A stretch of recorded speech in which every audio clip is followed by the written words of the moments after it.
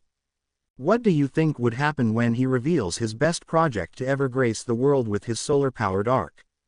They would think that he stole the idea from someone else and copyright him for it. I have checked, by the way. There have been others who have thought of the idea, but they never voiced it, nor did they try to build it. Said it was too much money to work on. But Izuku persevered through it as he built it from a box of scraps," Mei said, looking at the number one hero. "I see. Then he would need someone who would believe him in that this is his own creation, and not someone else's." "But how would one do that?" Lemillion asked, concerned. "That's what I have been thinking about, and it's all Izuku is worried about. No one has been on his side since he was 4, and the only one who was is now dead because of someone not liking how they were treated recently. Izuku believes that once the interns get here, they will think that all his inventions that he had made are from my personal idea storage. But they would be wrong and discriminate against him for not having a quirk in order to do it himself," Mei said, as soon as Izuku re-entered the room. "Couldn't you get UA to sponsor your build?" Lemillion asked, genuinely confused.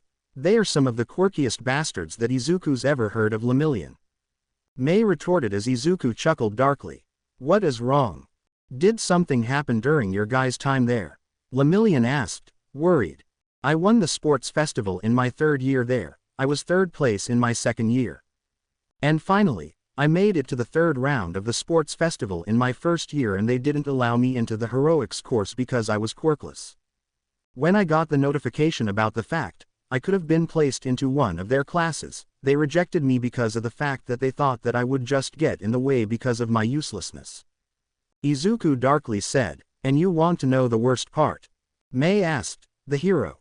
"What?" he asked, dumbly. "Izuku was placed in my class because of the fact that they allowed someone from Gen Ed with a quote-unquote villainous quirk," Mei said, as she laughed loudly. "That's really fucked up. They placed someone who was most likely bullied for his quirk over someone who showed that they could become a hero whilst being quirkless. That is really something that I didn't ever think Nezu would think of. He really likes to cause chaos as I remember him, so to think that he didn't allow you in is really fucked up," Lemillion said, as he got out his phone. "I need to make a call really quick," Lemillion said, before leaving the room. Lemillion was on the phone outside the building as he heard the phone ringing on the other side of his line. Come on, pick up," Lemillion wished, and as if his wish was heard the call was answered as an old voice came through the line, very tired as well as monotoned. "Mind breaker, we need to talk about something," Lemillion said, with a frown. "What do you mean?" he asked, concerned. "Just meet me at Hatsume in Midoriya Industries. It's just right next to my agency," Lemillion said, as he heard a hum of acknowledgement.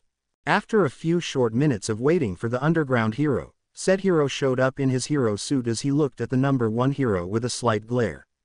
"I hope that this is important since you interrupted my sleep," the man said. He had purple hair that was pointed upwards, reminiscent of the voice hero present Mike. "Do you know what the hell happened during your sports festival in the 1st year of UA?" Lemillion asked, angered. "No, why? What does this have to do about anything?"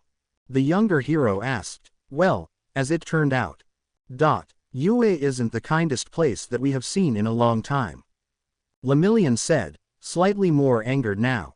"What the hell are you talking about?" he asked. "Hitoshi, do you remember that quirkless boy that was in the festival for 3 years? Lemillion asked. Mirio, if you're talking about Midoriya, why are you making a big deal about it now? He may have won the sports festival in our 3rd year as well as gotten 3rd in his 2nd year, but that means nothing when compared to those with quirks. The now named Hitoshi said, a bit annoyed. Well, how did you get into the heroics course? Lemillion asked, even more annoyed now. Aizawa said that I was going to get in because of his recommendation as I was showing promise with my quirk. Not only that, but he had been training me since way before the entrance exams even started. Hitoshi said, slightly concerned. Well, do you think that they were playing favorites? He asked once more as Hitoshi started to see something he didn't like. Can you get to the point of this conversation? Hitoshi asked, angrily. Yue didn't allow Izuku Midoriya into the heroics course all because of something he didn't. Couldn't control. He didn't have a quirk to show off to the masses, so they rejected his chances to get into the heroics course every time. They placed him in the support class as they preferred him to stay out of the way from real heroes. Lemillion said, angrily. Hitoshi was now angry at the school for not noticing any sooner. They might have given themselves a villain within their ranks as they rejected someone who wished to be a hero.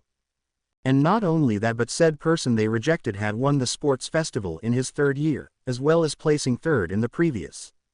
He really needed to talk to Aizawa about this since this is really fucked up in terms of heroism at its finest. I will talk to Racerhead about this, he should be able to shed some light on this.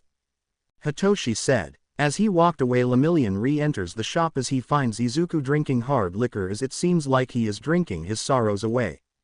Hey, I think you've had enough. Lemillion said, pulling the bottle away from Izuku. What do you mean? Izuku slurred out. Yep, you need to rest on the couch. Lemillion said, as he laid Izuku on the couch in the main lobby. Can you tell me your experience about high school? Lemillion asked, curious. What was there to tell? I was relentlessly bullied by Bakugo during my 1st, 2nd and 3rd years there. He found a way to always bully me when the teachers weren't looking nor where they could see on the cameras. He was always the worst person to ever be a hero. Izuku slurred out, mumbling a little. I see, why do you think that he couldn't be a hero?